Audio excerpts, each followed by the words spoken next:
and welcome to episode 131 of Did You Bring the Hummus podcast. I'm Kimberly, your host, and I'm super excited to be here with you today.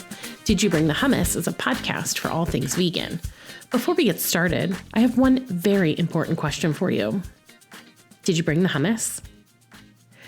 Today, I am joined by Michael Rosenthal, board member of Capital Region Vegan Network. Michael is a financial advisor and holds a Master of Public Health from Syracuse University and a Doctor of Public Administration from Westchester University. Michael began his vegan journey when, as a middle school teacher, he designed a lesson on Jainism and the tenet of nonviolence toward all living things. We cover the importance of community and how CRVN, Capital Region Vegan Network, creates and fosters a strong one. And then we talk about a pretty common pain point for a lot of vegans. What do you do with the animal products in your life that aren't as easily replaced as food because their turnover time is much longer? Think like belts, shoes, sneakers, handbags, that kind of stuff. It's a great conversation, and if I'm being honest, I am really jealous that I live so far from the Capital Region Vegan Network, and I'm unable to regularly attend all of their events. But I do really hope to be at their Veg Fest later this year. Hey, Michael, welcome. I'm so glad you're here with me tonight. Oh, it's a wonderful evening to be here. I just got back from the gym and spent some good time in the hot tub and the sauna. So I'm feeling relaxed. I'm feeling great. Awesome. That's a fantastic way to end a Sunday, huh? Oh, yeah. I love it. Michael, we always start here at Did You Bring the Hummus talking about our vegan journey because it is so important to tell stories, our own stories, and allow people to connect with us in a way that maybe they weren't expecting. So tell me about your vegan journey. Absolutely. So I'm not exactly proud of it, but I actually grew up as one of those kids who would roll his eyes at the word vegan. And it wasn't because I necessarily thought there was anything wrong with being vegan, but I didn't have much of a tolerance for picky eaters. I was one of those people who was brought up to just eat whatever was put in front of me and be grateful for that. Mm-hmm. And so I had some cousins who were real picky eaters, and it was always the big crisis every time we always had to have a family meal together. So yeah, I didn't quite understand at the time why people would eat some things and not other things, because you were supposed to be in the clean plate club, so yeah. And then, in my early 20s, I was in a relationship with someone who was Seventh-day Adventist. And she was a vegetarian. And so I decided to go vegetarian. I'm not a religious person, but the Seventh-day Adventists are an interesting group of people because, they're a close-knit, pretty well-educated community who eat generally more vegetarian. And because of this, they actually have some of the longest life expectancies as a group in the United States. So longevity experts like to study their lifestyle. But then, later in my late 20s, that relationship ended. I moved to Texas, and kind of as an act of rebellion, I said, I'm not going to be vegetarian anymore. I'm going to go down to Texas and eat all the barbecue and all the meat and yada, yada. And so that's what I did for about a year. And within a year, I started to feel disgusting. I was feeling very unhealthy. I was watching my, blood pressure kind of creep up, and I said, all right, never mind. I'm going right back to being vegetarian. And so before long, myself and my fiance at the time, who's now my wife, we decided to go vegetarian. And so I became fully vegan eventually, a couple of years later, for a number of reasons. It was kind of like a combination of a few things kind of hitting me over the head at the same time. I was a middle school teacher, and I taught in my world history class about the Jains, who, as a religion, have this tenet of nonviolence towards all living things. And I just thought that was so absolutely profound that it really stuck with me, and it made me question a lot of things, including my diet. Mm. Um, and then we were actually at the time starting to visit some animal sanctuaries for fun and as a way to just kind of have a weekend away. And while we were, touring these animal sanctuaries, we were learning about the horrors of, agricultural animals, and so that really kind of opened our eyes to those practices. And then finally, we were traveling. We were actually in Boston, and this random guy just kind of approached me as we were walking in a park. And he had a beard and long hair, and I kind of acted all standoffish, and I'm like, what do you want? And he hands me a pamphlet, and he says something to the extent of, are you vegan? And I said, no, I'm vegetarian, so we're kind of on the same team. And he just said, can you truly justify, eating dairy or eating animal products or using animal products at all? And he challenged me, and that interaction stuck with me because, in the moment, I couldn't really come up with any good justification for using animal products at all at that point. And so, for all you vegan activists out there who are wondering if, making people uncomfortable is actually effective, it did work on me, right? It took somebody to kind of bang me over the head, someone I'd never met before in a public park. So, at that point, I approached my wife and I said, you know what? It might be a little difficult at first, but I think we should go fully vegan. And she was all for it. Nice. Yep. And now she's an incredible vegan chef, a home chef, that is. And, I now love veganism because it forces you to be creative and expand your palate to all different types of, food and cultural products that is not just your standard meat and potatoes, like you see in America. So that's the long story of my vegan journey. Thank you for sharing that. I found the same experience in expanding the food because before I went vegetarian, I was vegetarian for a long time before I went vegan, but I like just very few things, and they were all very boring. And it wasn't that I was like afraid to eat exciting food. I just didn't know how to cook. So I just ate what was around and what was easiest. And so when I went vegetarian, which I did overnight, I had to suddenly learn like how to make food. And I have grown and changed. And now, like your wife, consider myself quite the vegan home chef. And I eat all kinds of different cuisines and really interesting, exciting food. So I agree with you. It really does like push you to be more creative and to expand your horizons, and just, it's really awesome that way. And it's good for reasons that people I don't think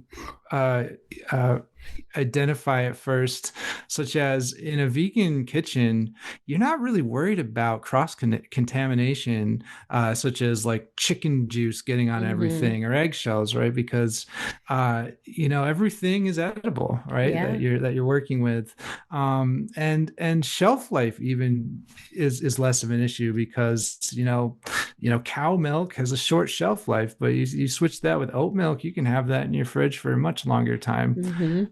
So yeah, it's there's been a lot of kind of hidden benefits to it. For sure. Yeah. I want to go back to your comment about sanctuaries, and I just want to spend a moment talking about the power of that, right? So it's very easy, I think, in human nature to hear something like 8 billion land animals are killed every year for food. And people go, well, that's a lot. And then they just move on because there's no connection there. But when you visit a farmed animal sanctuary and you look into their eyes and you see these animals who are living in a way that really honors who they are, running through grass or rolling around in like a mud pit, snacking on their favorite foods. And while you're looking at them and seeing them in this much more natural environment, you're hearing the story of where they came from, what they saw and experienced before they got to the sanctuary. And man, if that doesn't make a real connection for you, like, I don't know what else will, because it really is so powerful. Yes, it is. And, I might be unique in a way because it wasn't the animals that really changed me. It was, well, essentially, I've always, it's not like I suddenly developed, empathy for animals by interacting with them in the sanctuaries. I had always had a love of animals since I was a tiny, tiny child. I was always saying I was going to be a vet or a zoologist or, something. But really, it was the owners of these sanctuaries making me uncomfortable, right? And saying, okay, now that you're here enjoying the animals, now that you're, that you're kind of a captive audience, let's talk about animal products. Let's talk about factory farming. Let's talk about, if you're vegetarian, why aren't you going full vegan? And I like to be challenged. As a hobby, I just argue on the internet with people all day. and so I'm never turned off by a nice uncomfortable challenge, and I did not have a good response ever, except that maybe I'm just lazy or maybe I like the taste of something. And so when they kind of just pushed me through that mental block, it was an easy switch for me, actually. Yeah, that's amazing. I think that's an important thing to highlight too, is when we think about kind of the way we're looking at social media and how people interact, it seems almost like no one is willing to be challenged anymore. They just want to yell about their thoughts and not have someone question it or push back or say, hey, have you ever looked at it this way? It's funny, I actually had a conversation with my husband earlier today where I said, do people not have critical thinking skills anymore? Like, why are we just so afraid to have a conversation where you are uncomfortable and have to sit and go, okay, I hadn't thought about it that way. What does it mean to me to think about this thing from a different perspective? And so I appreciate that you are demonstrating to the listeners that this is another way to find your way to veganism. You can be uncomfortable, and this can push you to start to understand what really is in you that aligns with being vegan, because we all have it and we can all tap into it if we allow ourselves to do it. Exactly. Yes. Yeah. Yes. And I do hope that people do find it within themselves to enjoy being a little bit challenged and a little bit uncomfortable and not averse to it. Mm-hmm. Yeah. Same. So we connected through a group called the Capital Region Vegan Network.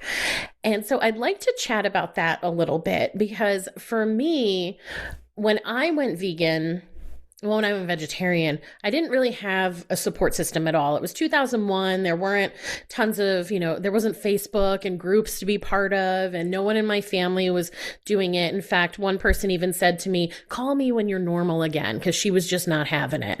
Wow. And so I didn't have like any support. But now there are these organizations like Capital Region Vegan Network, where you can find people who are doing what you want to do, and engaging in activities and just like connecting with others who see the world in a much more similar way than you do. But I'd love to hear from you kind of a little bit about the history and everything that Capital Region Network is up to. Sure. Well, first off, I'm very new to the city of Albany. I grew up in the Finger Lakes area. But when my wife and I first came to Albany on a visit, one of the first experiences we had was kind of randomly stumbling across Veg Fest, which is the Vegan Network's big event of the year. And I was just enamored. I had so much fun. I went to keynote speaker talks. We went around. We tried all this food, and a year later, we ended up moving here. So I was aware of the Vegan Network at that point, and I sought them out immediately and said, "Hey, I'd love to be a part of this." And I became a member, and then ultimately on the board. Now, I really think that being part of a network like this has made being vegan feel much more rewarding, much more comfortable, and just makes what is quite a difficult change for some people in life just that much easier. And social science research is actually very clear that social networks help influence behavior change, especially if what you're trying to do is somewhat against the status quo, right? In this case, with veganism, the terms that they use in kind of network theory are like strong ties and weak ties. The most influential as far as behavior change is those strong ties, like your immediate family members and close circle of friends, right? So if you have a parent or a significant other who is vegan, it might be much easier, and you might be more likely to go vegan and stay vegan with that factor in play.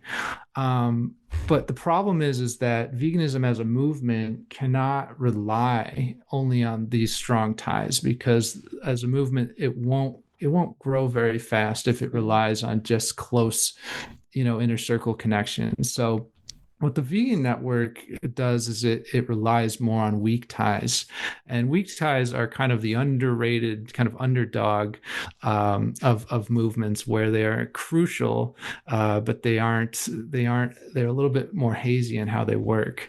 And so when movements are able to spread through acquaintances and larger friend groups and colleagues and other loose connections, that's when it really gets some steam. And so that's what the vegan network is really trying to do, is keep the momentum going in this community, connecting, vegan restaurateurs, vegan speakers and dietitians and nutritionists and people and activists and all of these different parts of the whole, to make sure that everybody stays energized and connected in the community. That's incredible. And I wish that there was something like that here in New Jersey. Oh, gosh. Well, there probably will be. CRVN is what we call it, Capital Region Vegan Network. It was actually the Albany Vegetarian Network originally. Started in 2006 with about 5 founders. And their one goal was to start what was called the Capital Region Vegetarian Expo, which was just an event where they could bring the vegetarians together and have an expo. And that eventually evolved into our annual celebration we call Veg Fest. But it was only about 12 years ago where it was suggested that they actually changed their name from the Vegetarian Network to the Vegan Network. At that time, there was somewhat of a trend of vegan being more of a buzzword in this space.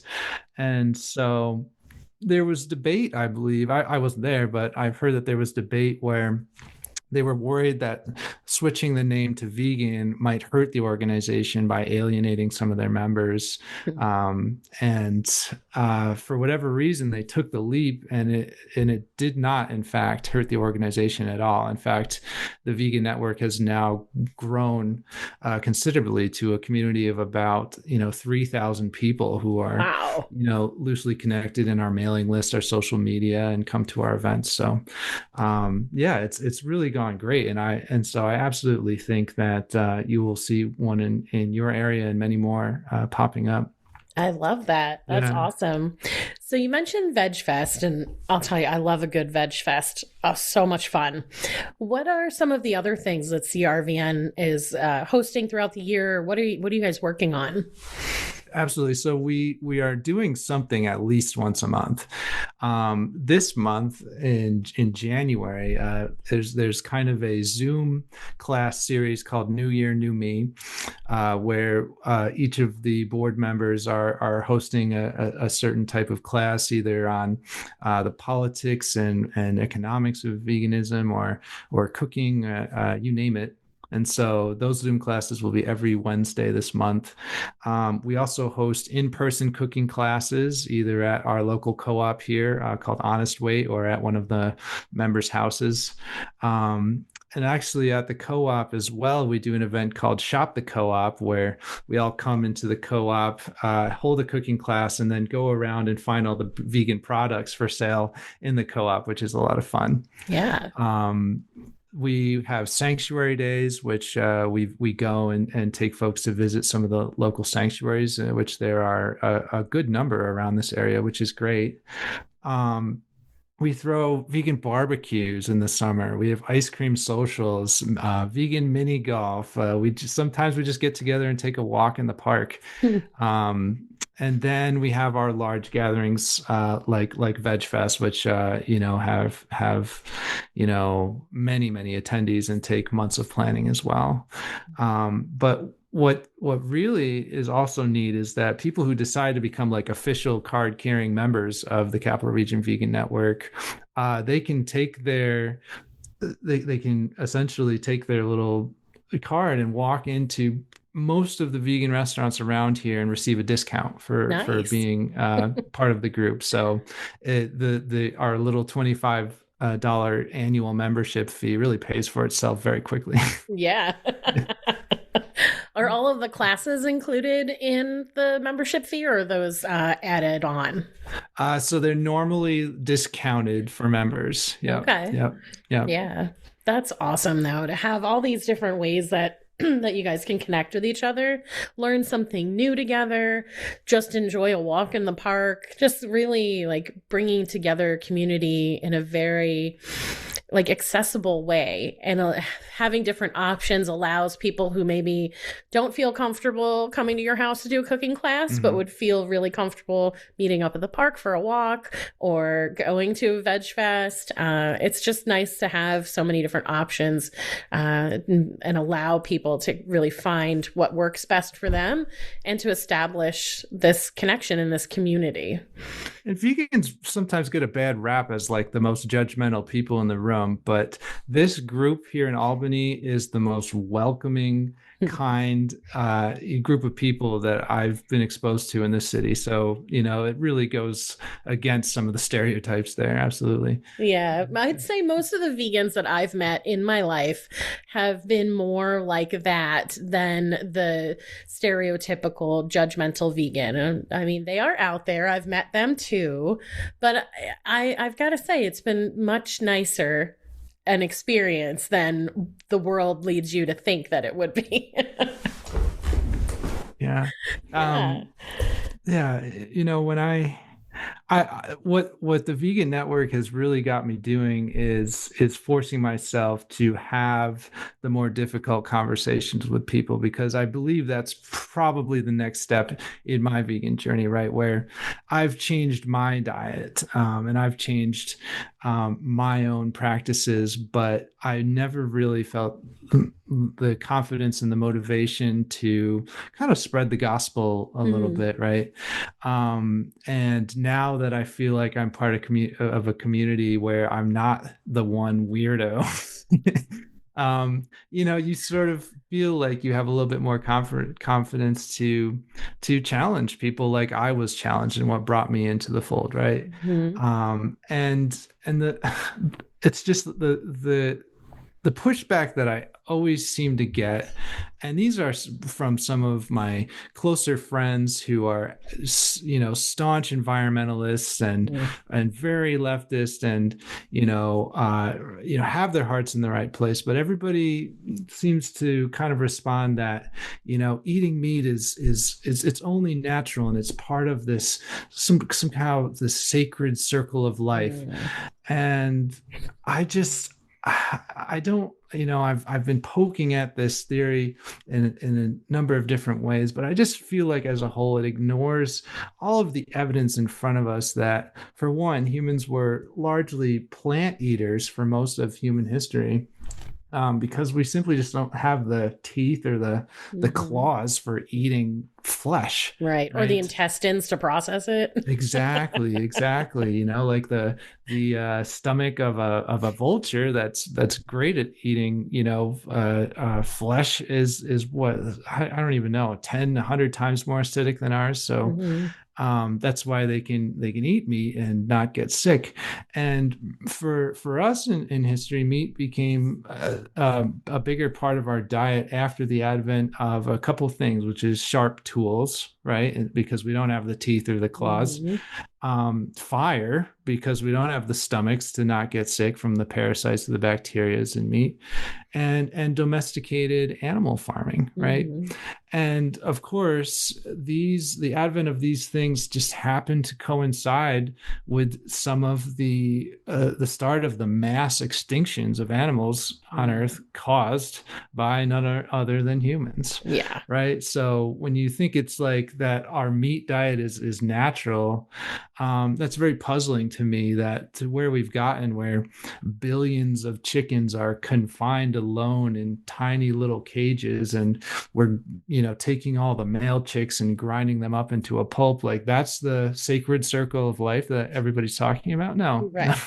Hardly. That's animal cruelty, plain and simple. So yeah, that's where I'm trying to just get that point across in as as in as friendly and I guess not be too insulting to folks who well, I don't want to turn them off to the cause. But yeah. And you think so for people who are kind of like, whatever, for whatever reason, they're unwilling to either accept that level of cruelty exists, or they really just don't care about animals. What about how they care about themselves, right? Like, we look at all of the diseases that humans have that are caused by eating animals. It is killing us, and we are having all kinds of lifestyle diseases and heart disease and cancers, and these things are caused so much more by the way that we live and who we choose to eat versus when we're choosing like what to eat. And it's like, so if that's the thing, because I've met a few people who are just like, I don't believe that that's true. The animal cruelty, it can't possibly be that bad. So I pivot and I'm like, okay, but what about the cruelty to yourself? What are you doing to your body? You're going to end your life earlier than you could if, potentially if you just ate plants. So let's talk about that. And so sometimes that works because they feel like, oh, okay, I don't want to get sick. I don't want, what? You're right. My whole family does have heart disease. Every one of my aunts or uncles has had a heart attack. And then they can see kind of how it really is hurting us as humans to consume other beings versus consuming plants. Well, it is unfortunate that sometimes what it takes is the selfish aspect, right? In that self-preservation aspect of, oh, maybe there's something in it for me, right? And that's that I can avoid some diseases. And I personally do believe that a plant-based diet really does avoid a number of chronic diseases.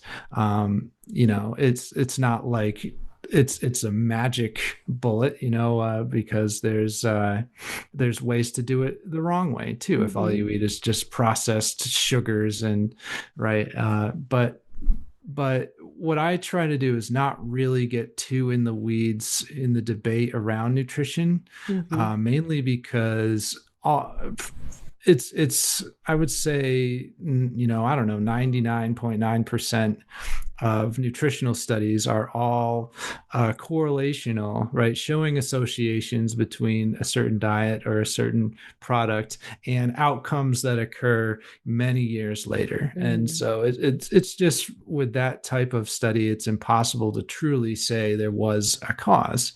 And not only that, but in the nutritional sciences, if I tell you that one thing is bad for you and the research supports that, someone can go, they can look in the literature and find 5 articles that says the exact opposite, right? Mm. And so it comes down to, well, my science is better than your science, Yeah. and you can really get in the weeds there. So I rely on more of the meta analyses that people take the whole of the academic literature and they say, all right, how many studies say this is unhealthy versus healthy, and what were the health outcomes of this type of diet versus that, and with that in mind, I would say that veganism and plant-based diet is coming out ahead in the health aspect. But there's always going to be a naysayer that says, well,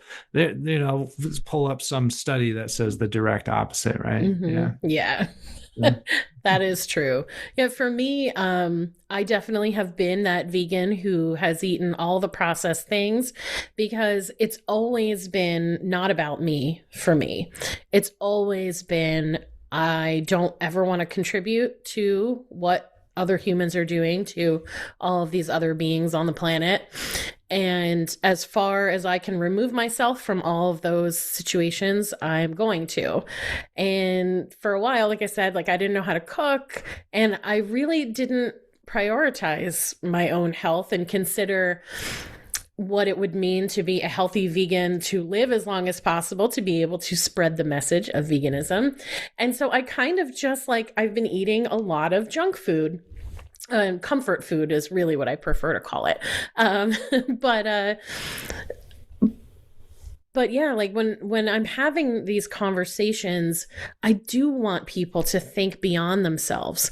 I want them to think about what it means to be a species that does the things that we do to beings that we see as different from us. And I want people to look at it from that perspective, because I really feel like that's where we make those lifelong vegans. Because when you make it about yourself, I mean, that's why the diet industry exists, right? You make it about yourself and what you look like or how you feel today. And it's very easy to go, well, I'll just get back on that tomorrow. I feel like doing this today. And when you're not looking at who you're harming, it's very easy to kind of step away from that. So I like this idea of like the bigger picture of things, and giving people not just, hey, this is better for you, or, here's the story at a farmed animal sanctuary, really the large picture, and like just bringing in anybody who's willing to listen. What really gives me hope for the larger movement right now is we happen to be very lucky at this moment because food science has grown by leaps and bounds. Back, not too long ago, when you wanted a vegan alternative to some well-known product, I'll be the first to admit that some of it, the texture was very weird, or the taste was very weird, and it hits you and it's not what you're expecting. And, Yeah. it's not even, I've learned that it's not even gross objectively. It just, because it's different than what you're expecting, it's like that element of surprise where you're like, Mm-hmm. oh, something's not right, right? Right. But then when you realize that this is actually just a different product that's made to look like something that's comfortable and familiar to you, but it is a different product entirely, you get a taste for it. I don't think that, processed food in and of itself is the boogeyman. Studies do show that, the more food is processed, they put in additives, preservatives, and even like the sheer mechanical aspect of, whatever they're doing, grinding up food, putting it through tubes, you end up with, microplastics in it or whatever, contaminants. Yeah, sure, it's probably better to be eating whole foods and fresh fruits and vegetables and so forth, and you get less of a degradation of the nutrients if they've been processed less. But I eat a lot of junk food too. you know, I'm someone who will take a whole party-sized bag of chips, and if I'm just sitting there and not paying attention to what I'm doing, that thing will be gone. Yeah. Same thing with like a package of cookies. Oh man, right? So um yeah, I do a lot of mindless eating, and I can sometimes just go to town on a what should be something that should feed a family of five, and I've just eaten the whole thing myself. So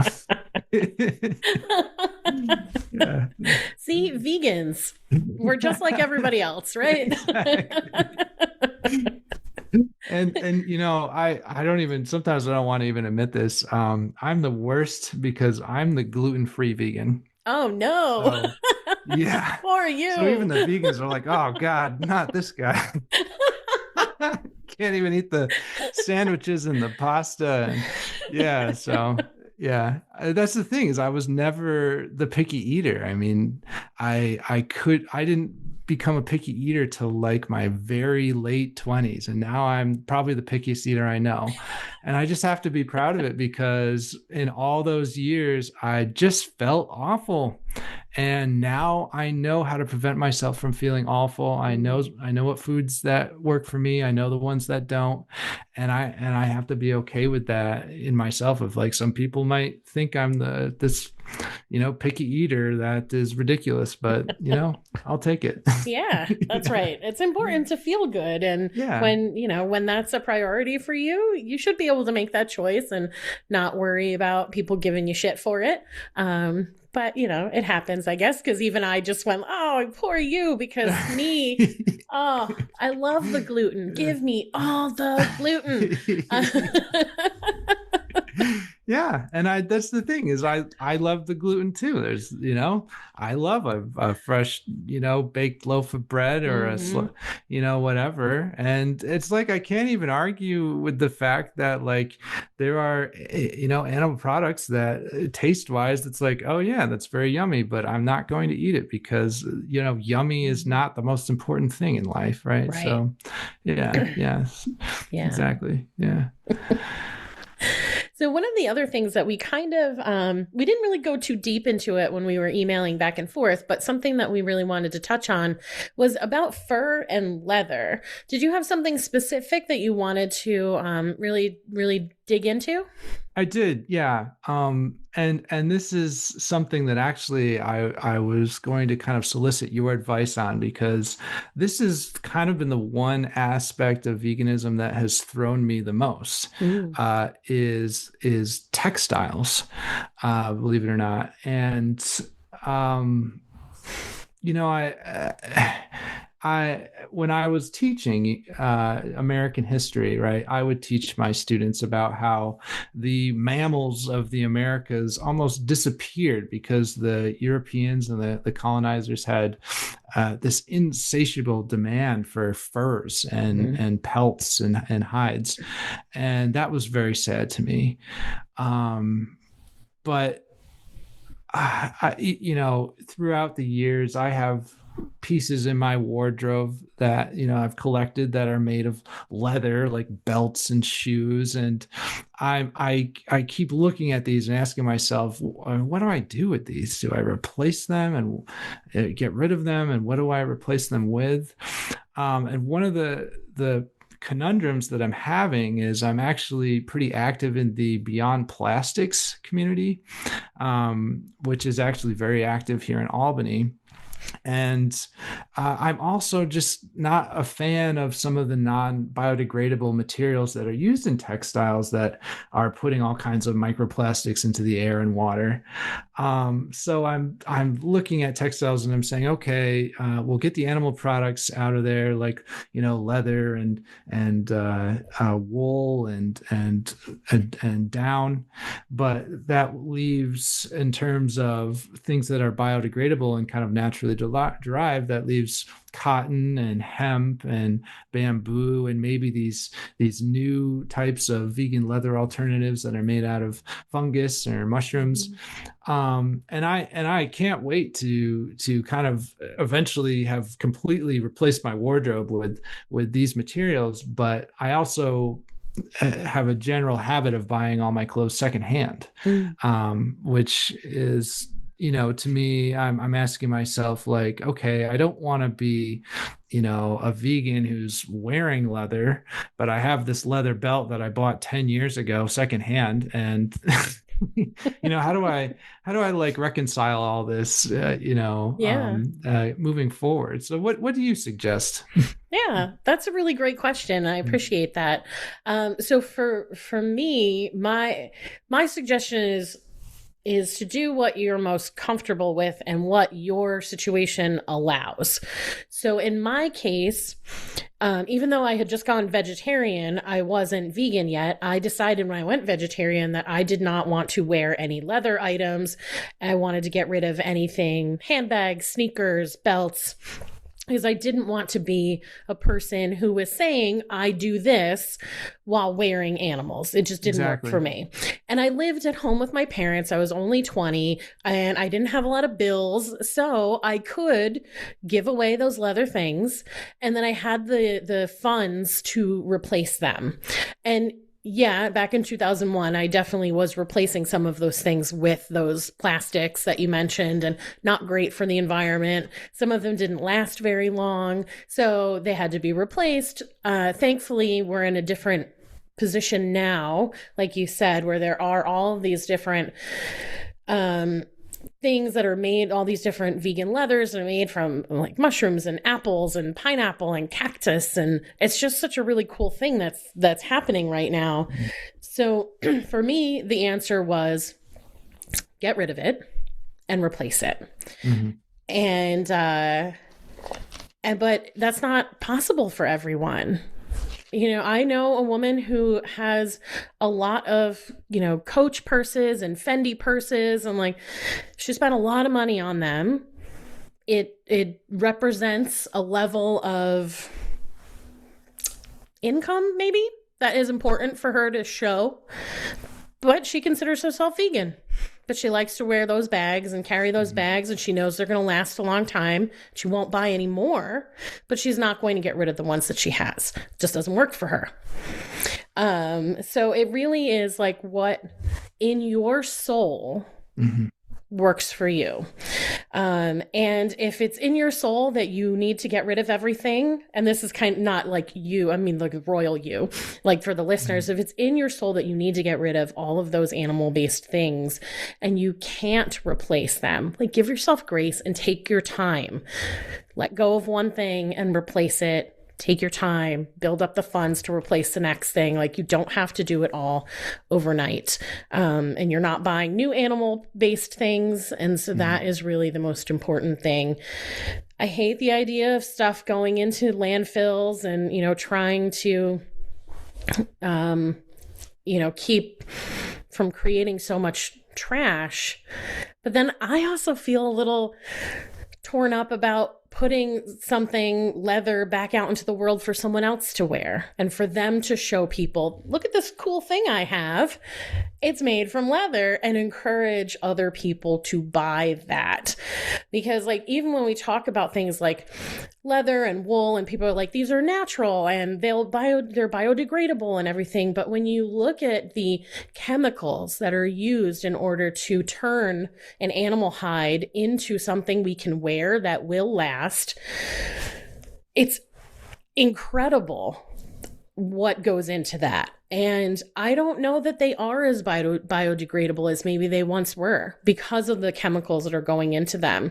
And then if we want to dig into that a little bit, like, the people who are making these items that are doing all that chemical treatment they're just subjected to so many things, and the chemicals are killing them, young, and developing all kinds of diseases and stuff from that. A great documentary for someone who wants to dig into this a little bit is Slay, Slay. It does show, it goes into, it's, I think she was a model, the woman who is kind of the narrator and like leader within the documentary. She was either a model or a fashion designer. I apologize for not remembering, but she does go into these, there's footage of like those textile mills where they're, brining the animal hide and stuff like that. And so you do get some insight from someone in the industry. And it's really good. It's a short one too. It's like an hour and a half. But yeah, did that answer your question at all? No, yeah. It really just, it's nice for the encouragement, right? I work in the finance industry, and I started working in finance while I was a broke doctoral student who, didn't have any disposable income. And so what I found was that I could show up to meetings and dress up for work at 1/10 of the price if I just found things that were secondhand but look great, And someone even bought me a very expensive pair of leather shoes that were like the most expensive article of clothing I ever owned, right? And so now they're just in my closet, and I just look at them like, what am I going to do with these things, right? And so and that's the thing, is that I know that my thrift store habit now, which is not exactly contributing to the firsthand economy in any way, right? But I also, like you said, don't want to be representing a cause and then kind of saying something else with what I wear, right? And having animal products, visibly, represented on me. So you're right. I think the process of replacing those things is definitely going to be underway. And I will probably continue to buy secondhand, but it just makes the treasure hunt a little bit more refined. Yeah. Yeah, I had an experience. I'd probably been vegetarian about a year, and I decided to go to a protest in New York City. The Lord & Taylor that was there was opening their fur salon. And so I went there to join the protest against the fur salon. And I was wearing sneakers from Payless, all man-made material, so those plastics that are not great. And I'm standing in a line of protesters, and we're all holding signs, and a very angry but man who knows who he is comes walking down past us in this giant fur coat. And he walked close enough where as he walked by, his fur coat was touching our hands while we were holding the posters. And so all of us are like, but then he notices my sneakers, and he yells at me for wearing leather sneakers while I'm standing there protesting fur. And I started to, because this is my first time, I've only been vegetarian a year. I'm not a seasoned activist. And I start yelling at him. These are not leather. They're from Payless. And one of the other protesters who definitely had done this a few times, she put her hand on my shoulder and she was like, he's not even listening to you. It's just, he saw your sneakers and just move on. Next time you come to a protest, wear something that doesn't look like leather. And I was like, but they're not leather, right? Like, then I started to feel like a fraud, and I hated it so much. So like I had a coat that was faux suede, and I loved it so much. I'd even had a patch on it that's a PETA patch that said like not made from animals or something, like a little more cute. I stopped wearing it.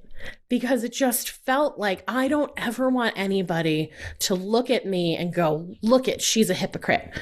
And like we can be in so many ways because we are still learning things. Even now, 10 years in being vegan and almost 25 years being vegetarian, I'm still baffled by all the ways that humans use animals. And I learn things all the time. But once I know the thing, I'm going to do my best to like show up as the vegan who is not participating in that thing. And yeah, it was, I just don't want people to think that I'm wearing animal products. You know, that doesn't work for me. That makes sense, right? Yeah. It makes absolute sense. I am not have not hit the level of vegan where I have kind of discovered the obscure ways that animal products are hidden in things where you wouldn't expect, right? I've heard things about like figs or something. I've heard things about certain like food dyes. Mm-hmm. And I haven't done, the necessary research on that yet, but with time, I'll hit that level. Yeah. You will. Because I'm a curious person. Now, when someone mentions something like that, like now I need to know, right? Yeah. You're like, wait, there are bugs in this? What? Exactly. We farm insects? Yeah. Yeah, we do. Yes. Yeah. That red dye, that's made from insects. Yeah. What is it called? It's I hope I'm pronouncing this right. It's the cochineal bug. COCHINEAL, I think. Okay, but it's not like the red number 40 that you see in all these labels. It's like something else, or? I think so. Yeah. Okay. Yeah. Gotcha. And then I just a couple months ago even learned about like aquariums. Now, obviously, these ocean-based fish living in a small aquarium in your house, so not like hobby aquariums, not like SeaWorld type aquariums. These hobby aquariums, like logically, I think this is not how they should live. But I had never looked into how those fish get to a place where someone can buy them and put them in their aquarium in their home. And I watched a documentary, I think called The Dark Hobby Aquarium. Yeah, The Dark Hobby Aquariums. And it just blew my mind the way that we are farming fish to get them out of the ocean, put them in some rich guy's aquarium in his mansion, and killing the coral reef while they're doing it because sometimes they blast them with chemicals to knock them out so they can scoop up a bunch of them because it's all about money. And the faster you do it, and it's the same way for factory farming, the faster you do it, the more money the company makes because you're killing more animals or you're getting more animals into that rich guy's aquarium. And that's like, I had never thought about how those fish get there. And now that I know that, I am further baffled by what we are capable of. Exactly, right. And that's one thing I learned is that there's a big difference between like the pet industry and the rescue side of things, right? And the sanctuary side of things. Yeah. And that's another, complete, kind of wormhole that I'm going down. So yeah. I mean, it's endlessly fascinating and it's endlessly sad, but ultimately, if you're not trying to be the best, being on this planet that you can, and then what are we here for? Yeah. Right. Yes, exactly. That is really beautiful, Michael. And what a lovely way to go into my final question for you. How does hummus show up in your life? So my first exposure to hummus and baba ganoush and falafel was when a small Lebanese restaurant opened up in my hometown. It was called Pita Gourmet. It's still there. And they still make some of the best hummus around. And I just love it. I think, I grew up eating a lot of peanut butter, but now hummus is my peanut butter. Like I put it on everything. Yeah. I'm actually weird because I like to like sprinkle all kinds of like seeds and nuts into it to like make it more That sounds crunchy great. and stuff. Yeah. Yeah. So my favorite brand of hummus right now is called Little Sesame. Do you eat that one? I've No, never okay. seen it. Yeah. I actually have the container Oh, very here. nice.